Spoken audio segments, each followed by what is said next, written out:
Deməli, axşamınız xeyir olsun müəllimlər. Bizim bugünkü mövzumuz, deməli, 8-ci sinifin sonuncu mövzulardır. 25, deməli, kəsiklərin tikiş maşınında ziqzaq şəkilli tikişlə sırıqlanma texnologiyası. İndi başlayaq izaha. Bax, burada nə deyir? Deyir, kəsiklərin sırıqlanmasının, saçaqlanmasının qarşısını almağın ən etibarlı üsulu onların ziqzaq şəkilli tikişlə sırıqlanması. Deməli, kəsiklərdə olan o saçaqlanmanın qarşısı hansı tikiş növü ilə alındı? Ziqzaq şəkilli tikiş növü ilə. Deməli, ziqzaq şəkilli tikişin eni uzunu parçanın növündən asılı olaraq dəyişir. Bax, bu cümlə testlərə düşür. Əgər, deməli, parça çox saçaqlanıbdırsa, deməli, parçada saçaq çoxdursa, kiçik məsafəli enli tikişlə. Deməli, biri çox olanda biri azalır, biri böyük olanda biri kiçilir də. Deməli, parçada çox saçaqlanma varsa, kiçik məsafəli enli tikişlə. Amma az saçaqlanma varsa, əksinə böyük məsafə qoyulur, amma tikiş sıx olmalıdır. Sıx tikişlə sırıqlanır.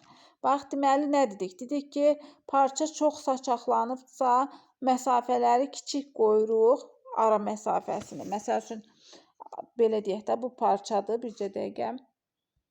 Bu tutalım ki, belə saçaqlanmış bir parçadır. Bu zaman, deməli, çox saçaqlananda ara məsafəsini az qoyaraq nə edirik? Tikiş axtırıq. Ziqzaq şəkilli tikiş axtırıq. Yox, əgər, məsəl üçün, belə deyək də, az saçaqlanıbdırsa, yəni saçağı azsa, bu zaman məsəl üçün ki, oradan-buradan belə saçaqlanıbdırsa, bu zaman böyük məsafəli sıx tikiş qoyuruq. Məsafəsi böyük olsa da, amma ki, tikişləri nə edirik? Sıx-sıx qoyuruq. Çox nazik parçalarla işləyərkən də tikişlər arasında böyük məsafə qoymaqla tikişin eni azaldılır. Yəni, məsafələr qoyulur böyük, amma ki, en olmur da. Yəni, belə qalın tikiş qoyulmur da, uzun, enli tikiş qoyulmur. Görürsünüz, bax, burada nazik parçada necə tikiş qoyubdur? Görürsünüz, nisbətən yığcam tikiş qoyubdur. Deməli, nazik parçalardan işləyərkən, deməli, tikişlər arasında böyük məsafə qoymaqla tikişin eni azaldılır. Yəni, məsafələr görürsünüz, tikişlər arasında olan məsafə böyükdür, amma en özü nədir? Azdır nazik parçalarda. Deməli, nazik parçaların kənarlarını ziqzaq şəkilli tikişlə sıradıqda parça büzülür və dartılır. Yəni, sürüşkən olur da, dayanmır orada. Bunun qarşısını almaq üçün tikişlə kəsiyin arasında 5 mm məsafə saxlamaq lazımdır. Bax, bu tikişlə bu kəsik arasında olan məsafə nə qədər olmalıdır? 5 mm. Bax, santimetr söhbəti yoxdur bu tikiş mövzusunda. Millimetrdən gedir söhbət. Məsafə saxlamaq lazımdır. Sonra da saxlanmış o hissəni tikişə yaxın məsafədən kəsib çıxartmaq. Bax, bu qədər 5 mm məsafə saxlayıbdır. O məsafə tikişi də yerinə yetirəndən sonra nə edibdir? Həmin o məsafəni, o hissəni, zolağı kəsib çıxardıbdır. Bu oldu, deməli, nazik parçalarda dartılma və büzülmə hadisəsi baş verməsin deyib ziqzaq şəkilli tikişi salan zaman. Orada, deməli, 5 mm belə deyək də, emal payı saxlayırıq, məsafə saxlayırıq. Ondan sonra da tikiş bitəndən sonra da həmin hissəni tikişə yaxın yerdən görürsünüz, lap tikişin ucundan bu hissəsinə qayçını görürsünüz, lap tikişin başından qoyulubdur. Oradan kəsib götürürük. Burada bir yerdə var, ona da baxaq. Bax, bunları testdə qarışdırmayaq. Bax, çox dartılan parçada var, nazik parçada var. Bax, çox dartılan parçada, yəni ki, o da yəni keçək olur da, formasını dəyişir, büzülür. Bax, burada nə deyir? Çox dartılan parçada bəzən bu üsul da kömək etmir, tikiş parçanı büzür. Yəni ki, o emal payı saxlamaq 5 mm, o da kömək eləmir. Yenə də tikiş parçanı büzür, dartılan parça olduğu üçün. Bunun da qarşısını almaq üçün parçaya tikiş xətti boyunca hər iki tərəfdən yapışqanlı lent kəsiyi bərkidilir. Deməli, bu tikiş xətti boyunca parçaya yapışqanlı lent həm parçanın o üzündən, həm bu üzündən nə edilir? Bərkidilir. Bu zaman parça maşının pəncəsi altında dartılmır, nə də büzülmür. Yəni ki, bu pəncənin altına qoyun, nisbətən qalınlaşır. Dartılan parça, həm də rezin onu dartılmağa qoymurdu, o yapışqan. Ona görə də rahatlıqla neynəyirik? Ona tikişi qoya bilirik. Büzülmə hadisəsi baş vermir. İndi baxırıq. Bax, burada nə deyir? Deyir, kəsiklərin ziqzaq şəkilli tikişlə sırıqlanma texnologiyası nədən ibarətdir? İndi baxırıq. Bax, kənarları ziqzaq şəkilli tikişlə sırmaq üçün aşağıdakı əməliyyatları yerinə yetirmək lazımdır. Bax, bu hissəni də testə götürüb salacaqlar o ardıcıllıq formasında. Bu ardıcıllıqları müəyyən bir-iki sözlərlə yadda saxlayaq. Bax, birinci nə gəlir burada? Deyir ki, məmulatın kənarını tərs üzünə qatlayıb ütülüyürük. Birinci, bu parça dölüm. Bunu tərsinə qatladıq, ütülədik. Sonra nə edirik? Sonra qatlanmış kənarın üzərində kəsim yerindən 5 mm məsafə buraxmaqla qatlamanın genəltmə enini qeyd edərək xətt çəkirik. Yəni ki, kəsim yerindən yenə bayaqki kimi nə qardıq? 5 mm məsafə buraxaraq, burada nəyə görə buraxdıq? Bayaqlarım demişdik ki, nazik parçalar büzülməsin, dartılmasın deyib buraxmışdıq o 5 mm məsafəni. Burada ziqzaq şəkillidə, yəni deyir ki, genəltmə enini qeyd etmək üçün nə edirik? 5 mm məsafə buraxdıq. Sonra qoyulmuş nişanlama xətti boyunca bayaq ütülüyürdük də, ütü ilə xətt qoymuşduq. Ziqzaq şəkilli tikiş salın və yaxud nişanlanma xəttinin üzəri ilə düz tikiş aparıb onun üstündən nə edirik? Ziqzaq şəkilli tikişi yerinə yetiririk. Yəni bir dənə düz tikiş gedirik belə. Ondan sonra həmin o tikişin üzərindən ziqzaq şəklini gedirik. Əgər parçanın kənarı burulursa, maşına xüsusi pəncə və yaxud da ki, tikiş kağızının köməyi ilə nə edirik? Aparırıq həmin o tikiş işini.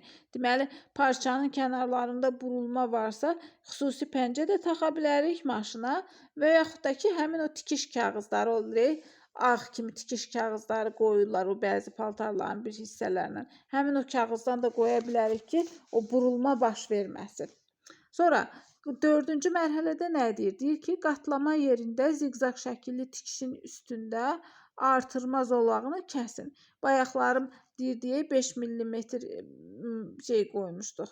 Həmin o artırma zolağını da qatlama yerindən kəsib götürürük. Bax, burada şəkildə də verilibdir o artırma zolağının kəsilməsi. İndi davam edirik. Əlbəttə, deyir, parça kənarlarının ziqzaq şəkilli tikişlə sırıqlanması overlockla işləmə kimi gözəl alınmır. Biz bilirik ki, ən yaxşı overlockla daha yaxşı alınır. Amma bir qədər təcrübəli usta bunu məharətlə yerinə yetirə bilər.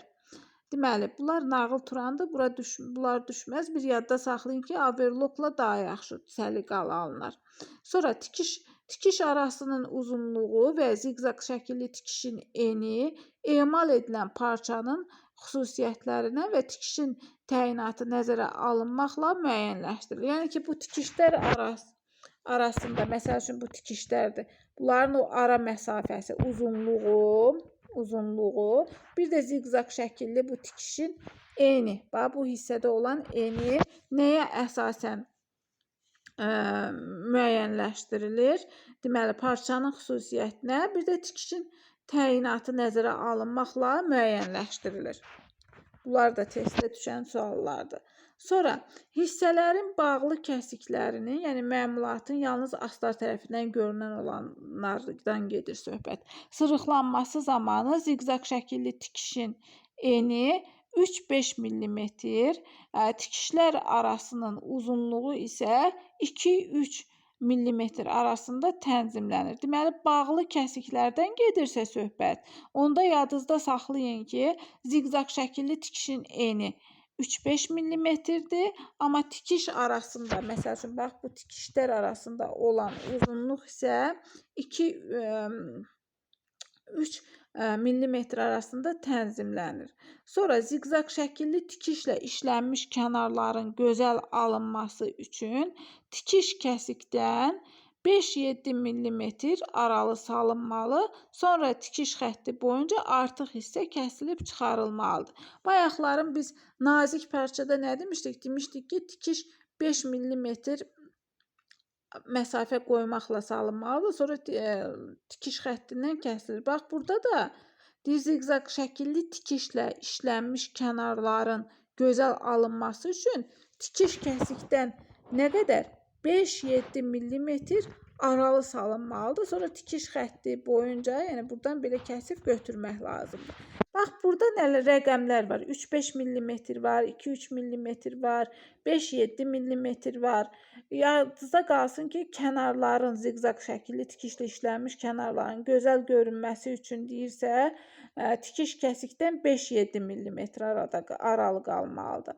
Sonra bağlı kəsiklərin sırıqlanması zamanı ziqzaq şəkilli tikişin enini soruşursa, en söhbəti varsa 5-7 metr olmalıdır. Amma tikiş aralarındakı uzunluğu soruşursa, onda ən az məsafədir. Uzunluğu soruşursa 2-3 millimetrdir. Eni, yadınızda qalsın ki, ziqzaq şəkilli tikişin eni daha uzun götürülür. 5-3 millimetr. Amma o tikiş qoymuşuq burada. O məsafə daha gözəl görünsün deyib. Məsəl üçün burada da 5-7 millimetr məsafə saxlasaq, sonra da tikiş boyunca kəsib götürsək daha yaxşı alınar. İndi davam edirik. Deyir ki, əgər işinizin gözəl alınmasını istəyirsinizsə, o zaman həm üst, həm də astar tərəfdən artıq hissələri kəsilib götürəndən sonra parçanın kənarını mümkün olduğu qədər əlinizlə saçaqlayın. Yəni saçaqlayırıq, sonra isə bu saçaqları səliqəli şəkildə kəsib götürürük. Yəni saçaqlayırıq, artıq çıxıntıları, sapları götürürük. Bu əməliyyatı lazımi nəticə əldə edənə qədər bir neçə dəfə təkrarlayırıq. Məsəl üçün kəsmişik, baxırıq yenə artıq hissəciklər var. Onları yenə əlimizlə tərpədirik, saçaqlayırıq, yenə kəsirik. Yəni ki, lazımi nəticəni alana qədər bir neçə dəfə bu prosesi təkrarlayırıq. Deməli, bu tikiş növü aberlokla salınmış tikişdən çox vaxt aparsa da ondan daha etibarlıdır. Deməli, bu ziqzaq şəkilli tikiş növü aberlokla tez salarıq, amma ki, etibarlı istəyiriksə, ən etibarlısı deməli hansı oldu? Ziqzaq şəkilli tikiş. Çünki bu zaman ziqzaq şəkilli tikişlə sırıqlanmış